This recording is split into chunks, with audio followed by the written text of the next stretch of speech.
I'm making some brown rice flour. And what we're doing is we're going to make some brown rice flour and vermiculite cakes for growing mushrooms. Awesome.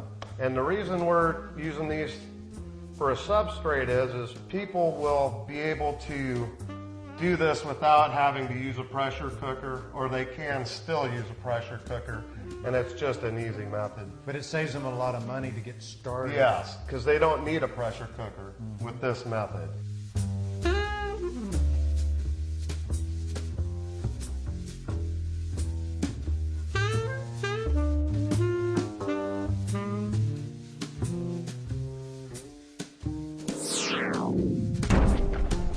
We're going to use 2 cups of vermiculite. I see you already have 1 cup. And I put 1 cup already in. And then we're going to use 240 cc's of water. And I'm pouring the water in. Okay, so you're mixing your water in with the vermiculite. Right, and then I add my brown rice flour after I've mixed up the water with the vermiculite. Okay. Because it just seems to coat it better. And you just mix up the water with your verm real nice, and you get it moist, and you just mix it around a little bit. And this will make 5 half-pint jars worth of substrate. Okay. So, just mixing it up good. Now that I have the vermiculite and the water pretty well mixed up, and I have a nice, moist vermiculite, I'm gonna go ahead and add the 1 cup of brown rice flour. Okay. So I just spread it around in the bowl. And then we mix that in really good. And what it'll do, Mark, is it'll make it a real light, fluffy substrate. And we'll get it mixed in really, really good so that the flour is coating all of the verm. And verm is a nickname for vermiculite. We have our vermiculite and our brown rice flour really well mixed. And it's really fluffy and airy, and it's got really nice moisture content. You can see that it's damp. So what we want to do is start filling our jars.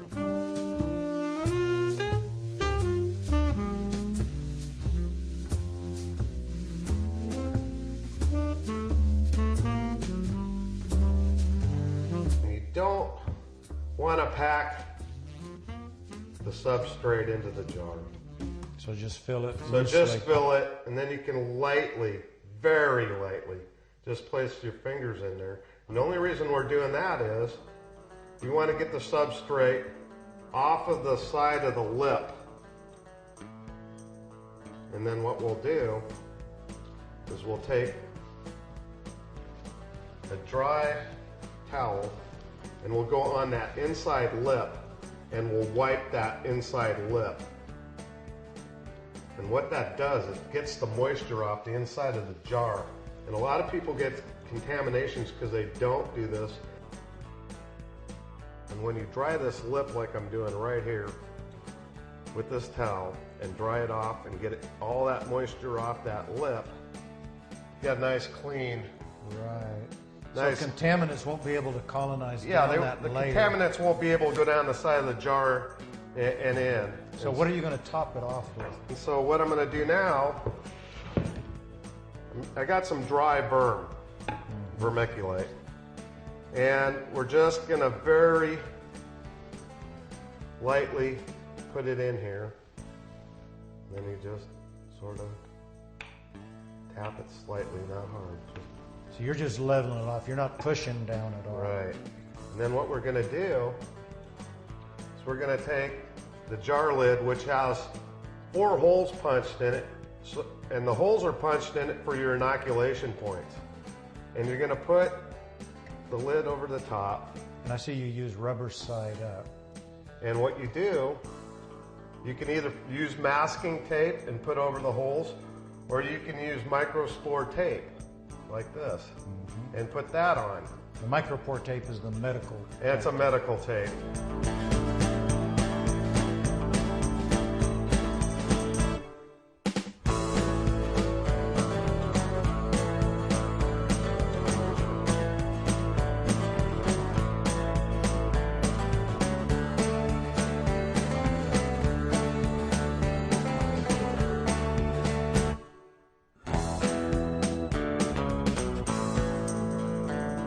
As we watch Jim fill the rest of these jars, note that he puts the substrate in the jars very loose and airy. Then he wipes down the top ½ inch, 1 centimeter of the jar in order to clean the substrate off the side of the jar. Then puts the dry vermiculite in, followed by the lid rubber side up. The only purpose for putting it rubber side up is it just makes it easier to get off later. And then you cover the inoculation and gas exchange holes with micropore tape. Okay, we're going to go ahead and put the aluminum foil onto the jars now. I pre-formed them.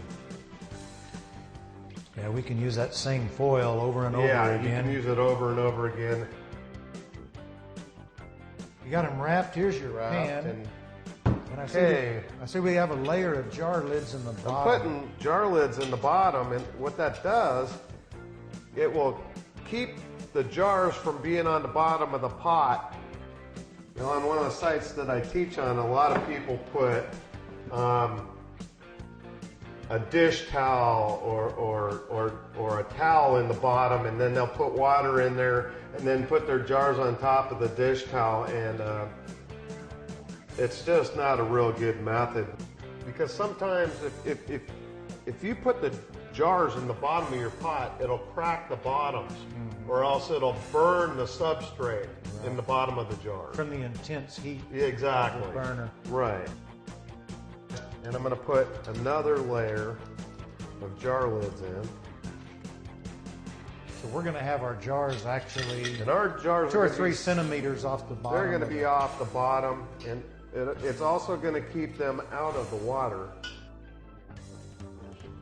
Right. So now that I've done that, I'm going to go ahead and put some water in. Okay, well, I've got a pitcher of water right here. Now, how much water are you going to use? I am going to just bring it. I'm going to put enough water in here so it just comes up to the top jar ring.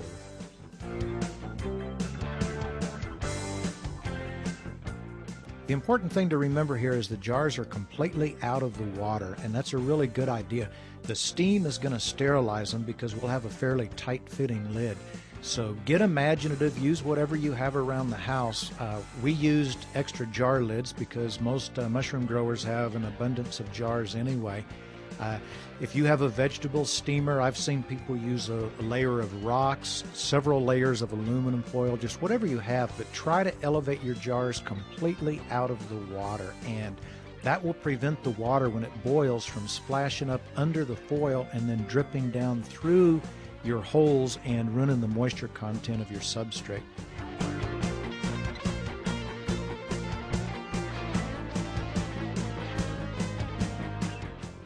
We're going to put this kettle on the stove now and turn the stove up on high and bring the water to a full boil. Once it boils, go ahead and reduce the stove setting because otherwise it'll just boil your kettle dry. But you want to reduce the stove setting just to the minimum point that will keep the water boiling, and the steam itself is going to sterilize the jars.